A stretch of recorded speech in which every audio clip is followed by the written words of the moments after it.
आपकी बेटी आके कहती है कि उसे कोई लड़का पसंद है। आपका बेटा किसी लड़की से शादी कर लेता है। आप देखेंगे आपकी मर्दानगी ख़तरे में पड़ जाएगी।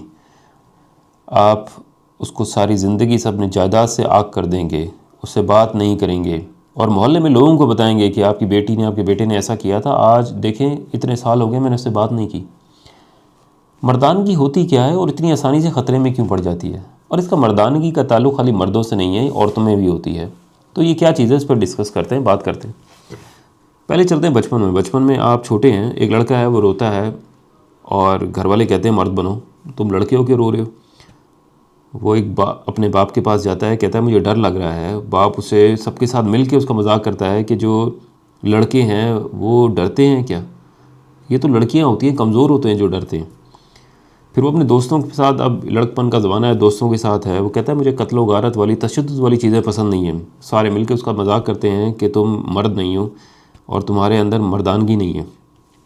अब ये लड़का अपनी शादीशुदा ज़िंदगी में आ गया।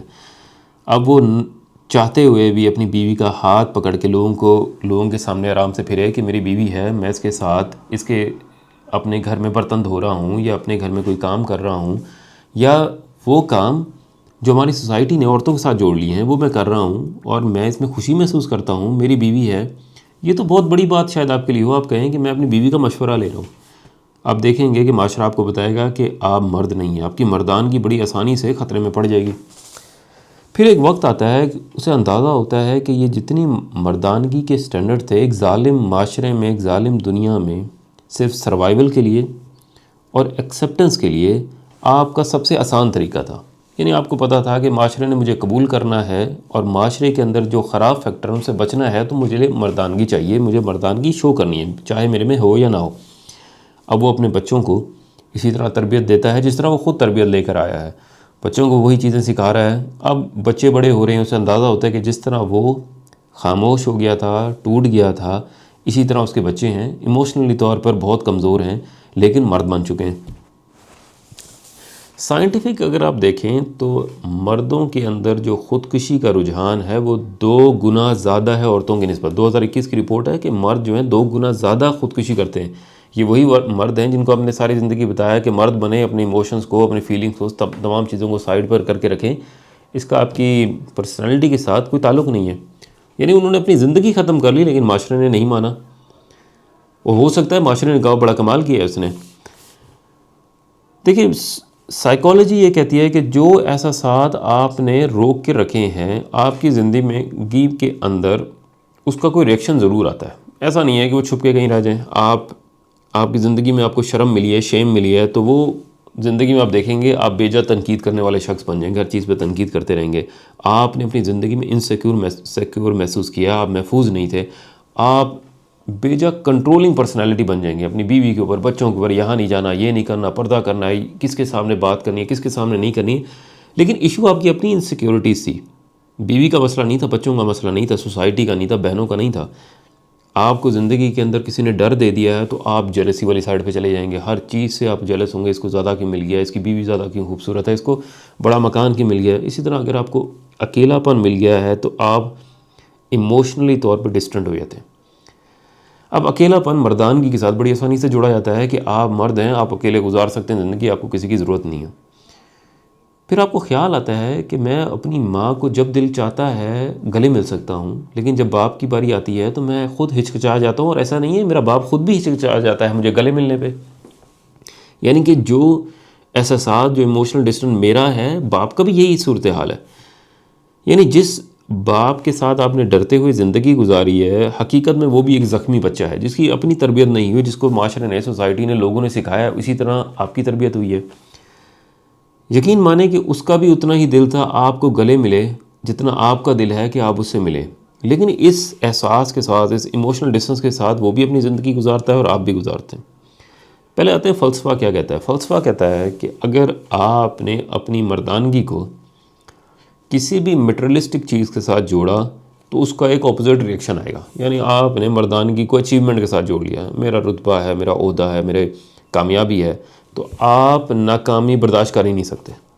यानी ये पॉसिबल ही नहीं है। आपको लगेगा कि आपकी मर्दानगी ख़तरे में पड़ रही है अगर आप नाकाम हो रहे हैं। यानी ये ऐसा नहीं है कि दुनिया के अंदर कुछ कामयाब हो रहे हैं, कुछ नाकाम हो रहे हैं, यहाँ पे नाकामी आपकी मर्दानगी को इफ़ेक्ट कर रही है।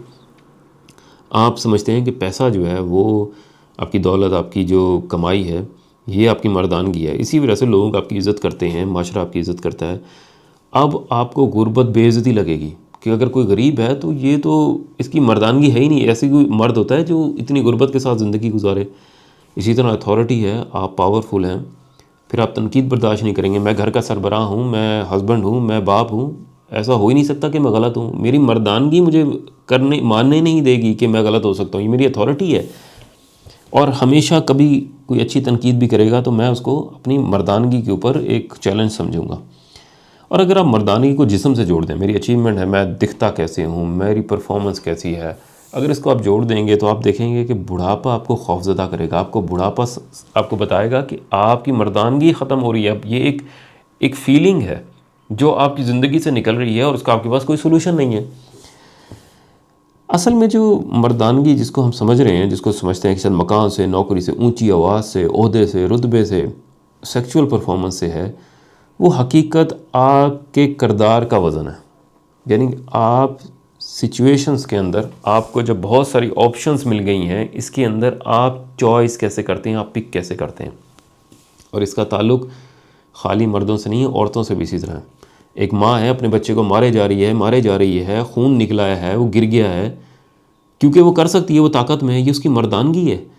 यानी वो इस चॉइसेस के अंदर जहाँ उसको मौके थे, जहाँ वो पावरफुल थी, उसने ये चुना कि मैं ये करूँगी क्योंकि मेरे साथ कोई ऐसा कर नहीं सकता। और माशरा हो सकता है कि मेरे ऊपर तालियां बजाए, मुझे बताया कि मैं स्ट्रॉन्ग मदर हूँ, मैं यहाँ पर अपने बच्चों की तरबियत कर रही हूँ, उसके लिए ज़रूरी था।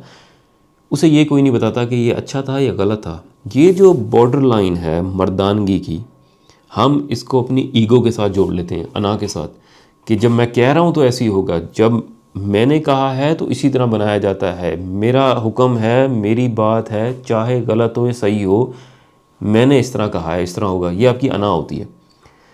यहाँ पर इंसान अगर अपनी गलती पे माफ़ी मांग सकता है या नहीं, मोहब्बत में वफ़ादारी कर सकता है या नहीं। यानी अब मोहब्बत है, मैं अपनी बीवी के साथ, मेरी चॉइस है कि अगर मैं इसको धोखा देता हूँ या नहीं।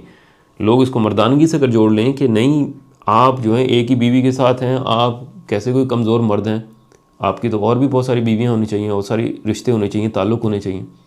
यानी यहाँ पर आपकी जो चॉइसेस हैं, आपकी ऑप्शंस जो हैं, उसमें आप उसे पिक करते हैं या नहीं करते। ये जो सेल्फ़ कंट्रोल है, ये आपकी मर्दानगी है। यहाँ पर ताकत होते हुए कमज़ोर के साथ आपका रवैया क्या है। यानी मैं पावरफुल हूँ, मैं किसी को नौकरी से निकाल सकता हूँ, मैं किसी के साथ बदतमीज़ी कर सकता हूँ, मेरा कुछ नहीं बिगड़ेगा। ये मेरे ऑप्शंस हैं ज़िंदगी के अंदर, लेकिन मेरा सेल्फ़ कंट्रोल ये कहता है कि ये गलत है, मैंने अपने आप को काबू में रखना है। इसी तरह गुस्से के अंदर मेरा रवैया कैसा है, मेरा सलूक कैसा है अपने से छोटों पर, या जो मेरे डिपेंडेंट्स हैं, जो मेरे साथ कुछ कर नहीं सकते। औरतों के लिए उनके बच्चे होते हैं, घर के नौकर नौकरानी इस तरह के लोग होते हैं, मर्द के लिए उसके ऑफिस के वर्कर्स हैं, बहुत सारे लोग हैं। यहाँ पर ये मेरी मर्दानगी नहीं है कि मैं अपने गुस्से में ऊंची आवाज़ में बात करूँ। जिस तरह मर्दों को बताया गया है, अगर आपने बीवी को बुलाना है तो अपनी जगह बैठे बैठे आवाज़ लें, बीवी का के लिए ज़रूरी है वो आए। औरतें भी इसी तरह करती हैं, औरतें अपने बच्चों को आवाज़ देती हैं, मियाँ को आवाज़ देती हैं। ये उनकी मर्दानगी समझती हैं कि ये मैंने आवाज़ लगाई है तो नौकर आएगा, मैंने आवाज़ लगाई है तो बच्चे दौड़ते हुए आएंगे। ये उसको किसी ने नहीं बताया कि ये आपकी ईगो है, आपकी अना है। यहाँ पर एक चीज़ समझ लें, जो इंटेलिजेंट इंसान है, आप समझते होंगे बहुत सारी डिग्रियाँ हैं, नॉलेज है, उसका ओहदा है, रुतबा है, उससे इंटेलिजेंट बन रहा होगा। एक इंटेलिजेंट इंसान अपनी तमाम इन्फॉर्मेशन को दोनों हाथों में रख रहा होता है। यहाँ पर उसकी नेगेटिव चीज़ें भी होती हैं, तनकीद भी होती है, उसकी नाकामियाँ भी होती हैं, यहाँ पर उसकी कामयाबियाँ होती हैं, उसने बहुत सारा इल्म सीखा है, बहुत सारी इन्फॉर्मेशन है, और वो इसको हमेशा बैलेंस करता आ रहा होता है। जब उसे लगता है कि दूसरी साइड ज़्यादा भारी हो गई है तो वो इस तरफ मुड़ जाता है। वो कहता है कि अब फैक्ट्स जो हैं मुझे ये बता रहे हैं कि ये चीज़ ज़्यादा बेहतर है। हो सकता है मेरी बीवी कह रही है, हो सकता है मेरे बच्चे कह रहे हैं, माशरा कह रहा है, जो चीज़ मुझे नहीं पता थी, मैं हमेशा से कहता है कि इसी तरह होना चाहिए, घर के अंदर इस टाइम पर सोना है, इस टाइम पर जागना है, यहाँ से चीज़ें खरीदनी है। किसी ने बताया नहीं, यहाँ से चीज़ें खरीदना ज़्यादा बेहतर है। अगर बेटी का ताल्लुक़ किसी और के साथ है, वो शादी करना चाहती है तो इसमें कोई बुराई नहीं है। बेटे को कोई लड़की पसंद आ गई है तो आपने इसके लिए अपनी मर्दानगी का इशू नहीं बना लेना। ये वो तमाम चीज़ें जो एक इंटेलिजेंट शख्स के पास होती हैं, वो चीज़ों को हर वक्त तोलता रहता है। और जब उसे लगता है कि ये चीज़ें वज़न में ज़्यादा भारी हो गई हैं, इनका फ़ायदा ज़्यादा है, साइंटिफिक फैक्ट्स हो सकता है, तो वो अपने आप को इधर मोड़ सके। अगर आप नहीं मोड़ सकते तो आप एक अनापसंद किस्म के शख्स हैं, चाहे मर्द हो चाहे औरतें, दोनों के अंदर ये खामी मौजूद होती है। तो अगर आपने अपनी ज़िंदगी को इम्प्रूव करना है तो जिस चीज़ को आपको मर्दानगी कहा गया है औरतों में, मर्दों में, वो सिर्फ़ और सिर्फ आपकी अना है, आपकी अथॉरिटी, आपकी पावर है, क्योंकि आपको लगता है कि आप के सामने कोई बोल नहीं पाएगा, कोई कुछ कर नहीं पाएगा। और अगर आप अपनी पर्सनैलिटी ऐसे रखेंगे तो माशरा, लोग, रिश्तेदार आप तालियां बजाएंगे, आपकी तारीफ़ करेंगे, देखें इसने बीवी को कैसे रखा है, बीवी की औरत के ऊपर गाएंगे, देखें बच्चों को कैसे रखा है इसने, अपनी मर्ज़ी से शादी कराई है, अपनी मर्ज़ी से स्कूल भेजा, अपनी मर्ज़ी से यूनिवर्सिटी भेजा, जहाँ पढ़ाना चाहता वहाँ पढ़ाया है, जब नौकरी ख़त्म करानी चाहिए थी कराई है, जब बीवी से तलाक दिलानी थी दिलाई है। ये तमाम चीज़ें माशरा बताता है कि आप कितनी मर्द हैं, औरत के लिए भी और मर्दों के लिए भी। लेकिन अगर आपने किसी के साथ भी इमोशनली तौर पर अच्छा रिलेशन रखना है, अपने बच्चों के साथ, अपनी बीवी के साथ, बीवी ने अपने मियाँ के साथ, अपने बच्चों के साथ, आपने वो टॉलरेंस रखनी है जिसके अंदर एक इमोशनल डिस्टेंस कम होता है, जिस पे लोग आपके करीब आ सकते हों, बच्चे अपनी बात बता सकते हों, आपको गले मिल सकते हों। ये इशू खाली हमारी सोसाइटी का नहीं है, यूरोप के अंदर और मुख्तलिफ इशू हैं। यानी कि एक बच्चा है आके कहता है कि मुझे, एक लड़का है कहता है मुझे एक लड़के से शादी करनी है, ये यूरोप के मसाइल हैं।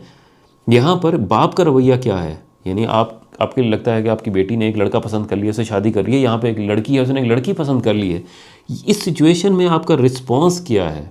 यानी आपने वो तमाम चीज़ें देखी कि मेरी फैमिली के लिए, घर वालों के लिए, लोगों के लिए बेहतर क्या था। यानी आपकी जो बेस्ट चॉइस थी, आपने अपनी अना को साइड पर रख कर अपने तमाम तरह के साइंटिफिक, मजहबी और सोसाइटी के नॉलेज के साथ अपनी डिसीजन ले सके आप। ये आपके ऊपर भी वही सोसाइटी का ज़ोर था, माँ बाप का ज़ोर था कि आपकी मर्दानगी ख़तरे में पड़ जाएगी। उम्मीद करता हूँ कि आप अपनी ज़िंदगी बेहतर कर सकेंगे, ख़ास तौर पर अपने करीबी लोगों के साथ, अपने माँ बाप के साथ, बहन भाइयों के साथ, अपने बच्चों के साथ, अपनी बीवी के साथ। इसको बेवजह अपनी मर्दानगी के साथ, अपनी अथॉरिटी के साथ, अपनी ईगो के साथ ना जोड़ें। अगले किसी टॉपिक में डिस्कस करेंगे कि ईगो का, आपकी अना का, आपकी सेल्फ़ रिस्पेक्ट से क्या ताल्लुक़ होता है, कहाँ पर जाके वो बाउंड्री होती है। इसमें बताते हैं कि ये आपकी सेल्फ़ रिस्पेक्ट है और ये आपकी ईगो है, आपकी अना है। बहुत शुक्रिया।